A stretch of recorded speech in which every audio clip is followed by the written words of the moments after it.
محترم حضرات، تمام قسم کی تعریفات اس اللہ وحدہ لا شریک کے لیے ہے جس نے ہمیں پیدا کیا اور پیدا کرنے کے بعد یوں ہی نہیں چھوڑا بلکہ ہماری رشد و ہدایت کے لیے ہمیں سیدھی راہ دکھانے کے لیے کم و بیش 1,24,000 پیغمبران دین کو اس دنیا کے اندر مبعوث فرمایا۔ ان میں ہمارے آخری نبی آخری کڑی جناب محمد الرسول اللہ صلی اللہ علیہ وسلم ہیں۔ ان پر ہزاروں ہزار درود و سلام نازل ہو، اللہم بارک وسلم۔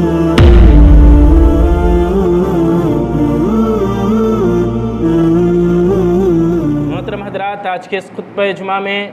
ہم دیکھنے کی کوشش کریں گے کہ حضرت جعفر رضی اللہ تعالیٰ عنہ نے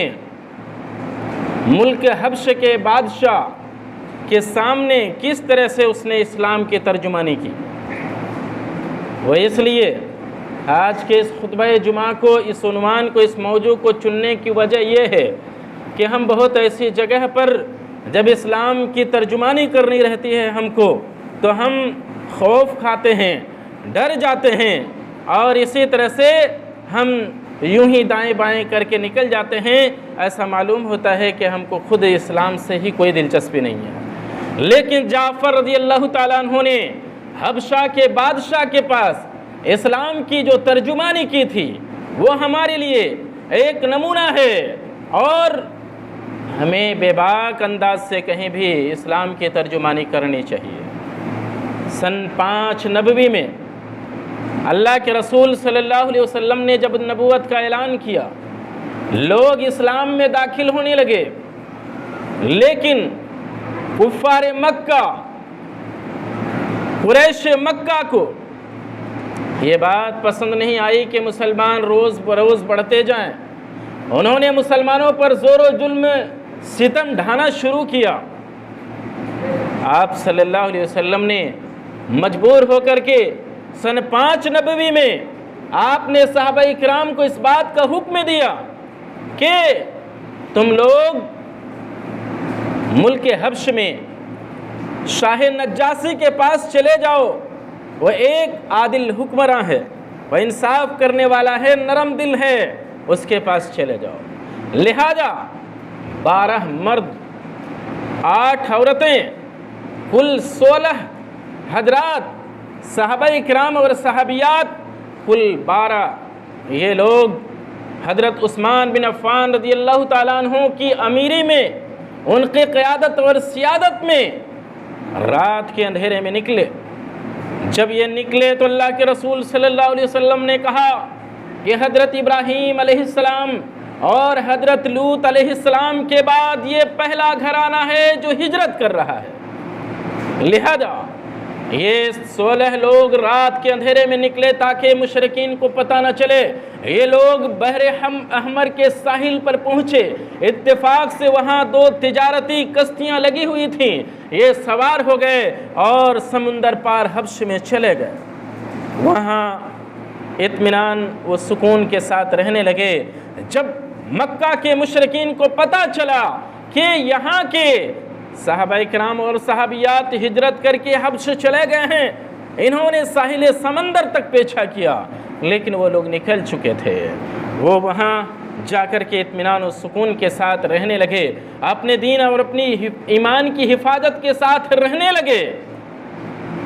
اسی دوران سن 5 نبوی ہی میں اللہ کے رسول صلی اللہ علیہ وسلم نے خانہ کعبہ میں، حرم پاک کے اندر اللہ کے رسول صلی اللہ علیہ وسلم نے ایک دن، جس وقت مکہ کے بڑے بڑے رئیس موجود تھے، جس وقت مکہ کے کافی تعداد میں لوگ حرم کے اندر موجود تھے، آپ صلی اللہ علیہ وسلم نے وہاں سورہ نجم کی تلاوت کی۔ لیکن اس سے پہلے مشرکین کبھی اللہ کے رسول صلی اللہ علیہ وسلم کی تلاوت کو کبھی سنتے نہیں تھے، بلکہ ان کا ایک عام وتیرہ تھا، ایک معمول تھا کہ جب کبھی اللہ کے رسول صلی اللہ علیہ وسلم قرآن پڑھتے، کہتے لا تسمعوا لهذا القرآن والغوا فیہ لعلکم تغلبون۔ ان کا کہنا یہ تھا کہ جب جب قرآن پڑھا جائے، ہلہ کرو، شور کرو، گل کرو، ادھم مچاؤ، تاکہ قرآن کی آواز تمہارے کانوں میں نہ ٹکرائیں اور تمہاری آواز سے تمہارے شور و گل اور ہنگامہ سے قرآن کی آواز دب کے رہ جائے۔ یہی پہلے کرتے تھے وہ لوگ، لیکن اللہ کے رسول صلی اللہ علیہ وسلم نے جب حرم پاک کے اندر قرآن کریم کی تلاوت کی، سورہ نجم کی تلاوت کی،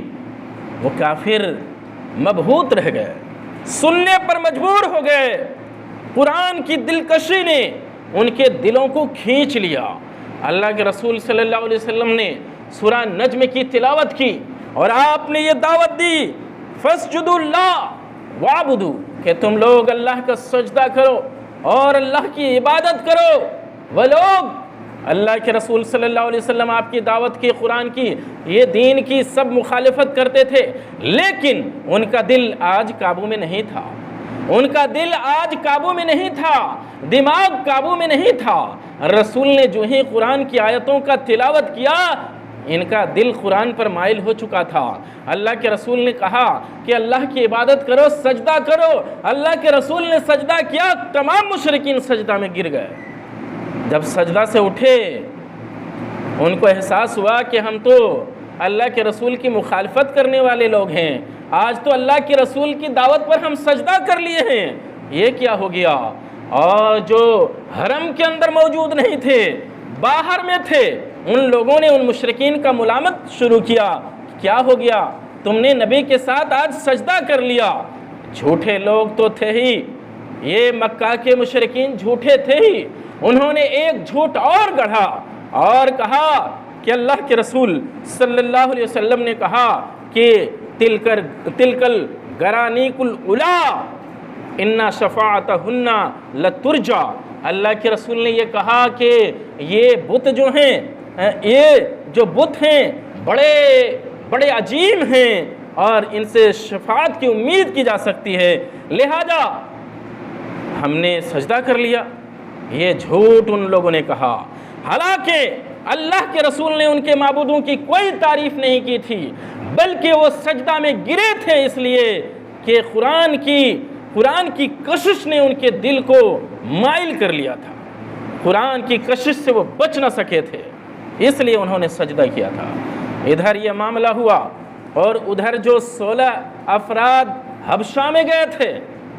ان لوگوں تک یہ خبر پہنچے کہ مشرکین نے سجدہ کر لیا ہے۔ ان کو یہ معلوم ہوا کہ شاید تمام مشرکین مسلمان ہو چکے ہیں، وہ لوگ مکہ میں واپس چلے آئے، لیکن جب مکہ کے بالکل قریب آ چکے تو پتہ چلا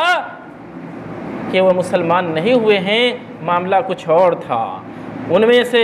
آدھے لوگ واپس چلے گئے، لیکن کچھ لوگ مکہ میں داخل ہو گئے۔ اب مشرکین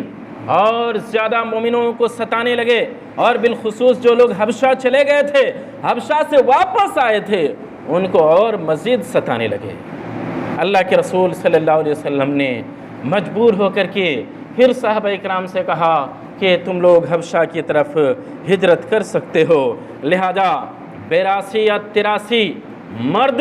اور 18 یا 19 عورتیں، یعنی کل ملا کر کے 100 کی افراد کے صحابہ اور صحابیات یہ حبشہ کی طرف ہجرت کے لیے نکلنے کے لیے تیار تھے، لیکن اس مرتبہ ان کے لیے نکلنا آسان نہیں تھا، کیونکہ مشرکین بڑے چوکنا تھے کہ اگر اس ملک سے نکلے تو ہم اسے نیست و نابود کر دیں گے۔ لیکن اللہ نے ان کے لیے راستہ نکالا اور 100 افراد کی تعداد مکہ سے نکلنے پر کامیاب ہو گئے، مکہ سے نکلنے سے کامیاب ہو گئے اور پھر حبش میں پہنچ گئے۔ جب مشرکین نے دیکھا کہ اس مرتبہ بھی یہ لوگ حبش کی طرف نکل گئے، ان لوگوں نے کہا کہ ہم وہاں بھی ان کو چین سے رہنے نہیں دیں گے، لہذا 2 آدمیوں کو تیار کیا، سفارت کے لیے 2 آدمیوں کو تیار کیا، ایک عمرو بن عاص اور ایک عبداللہ بن ربیعہ۔ یہ بھی دونوں مسلمان نہیں ہوئے تھے، یہ اپنے آبا و اجداد کے دین پر تھے، ابھی اسلام قبول نہیں کیے تھے، لیکن بڑے سمجھ بوجھ کے مالک تھے یہ لوگ۔ ان کو چنا گیا اور بڑے تحفے تحائف اکٹھا کیا گیا اور ان سے کہا گیا کہ ملک حبش میں جاؤ اور حبشہ کے بادشاہ سے ان کے خلاف باتیں کر کے جو 100 افراد ہجرت کر کے حبش میں گئے ہیں ان کو واپس لاؤ۔ یہ گئے جانے کے بعد بادشاہ کے وزیروں سے ملے، بادشاہ کے پادریوں سے ملے، اور ملنے کے بعد ان کو وہ تحفے تحائف پیش کیے، بادشاہ کے وزیروں کو تحفے تحائف پیش کیے، ان کے پادریوں کو تحفے تحائف پیش کیے، اور کہا کہ ہمارے کچھ نادان لوگ یہاں چلے آئے ہیں اور اپنے باپ دادا کے دین کو چھوڑ دیے ہیں، لیکن آپ کے دین میں بھی داخل نہیں ہوئے ہیں۔ ملک حبشے کا جو دین تھا وہ عیسائیت تھا۔ کہا کہ کچھ نادان لوگ حبشے کے اندر آئے ہیں اور اپنے باپ دادا کے دین کو چھوڑ دیے ہیں اور آپ کے دین کو بھی اپنائے نہیں ہیں، لہذا ان کے باپ داداؤں نے ہم کو بھیجا ہے کہ ان کو واپس لے جائیں ہم۔ تو وہاں کے جو وزیر تھے، جو پادری تھے، ان لوگوں نے کہا کہ ٹھیک ہے، ہم بادشاہ سے آپ کے بارے میں سفارش کرائیں گے اور آپ کو یہ جو آپ کے افراد آئے ہوئے ہیں ہم ان کو آپ کے ساتھ واپس کرا دیں گے۔ پھر بادشاہ سے طے ہوا وقت، پھر بادشاہ سے جب عمرو بن عاص رضی اللہ تعالیٰ عنہ، عبداللہ بن ربیعہ رضی اللہ تعالیٰ عنہ ملے تو ان لوگوں نے بادشاہ سے کہا کہ بادشاہ سلامت، ہمارے کچھ نادان لوگ آپ کے یہاں چلے آئے ہیں اور یہ لوگ اپنے باپ دادا کی روایت کو چھوڑ دیے ہیں، اپنے باپ دادا کی روایت کو چھوڑ چکے ہیں اور آپ کے دین پر بھی داخل نہیں ہوئے ہیں، انہیں واپس کر دیجئے، ہمارے حوالے کر دیجئے، ہم واپس لے کے چلے جائیں گے۔ لیکن ملک حبشے کا جو بادشاہ تھا بڑا عدل پسند تھا اور بڑا سمجھ بوجھ کا مالک تھا، اس نے کہا کہ میں کیسے تمہارے ساتھ واپس کرتا ہوں، کیسے واپس کر سکتا ہوں؟ میں پہلے ان کو بلاؤں گا،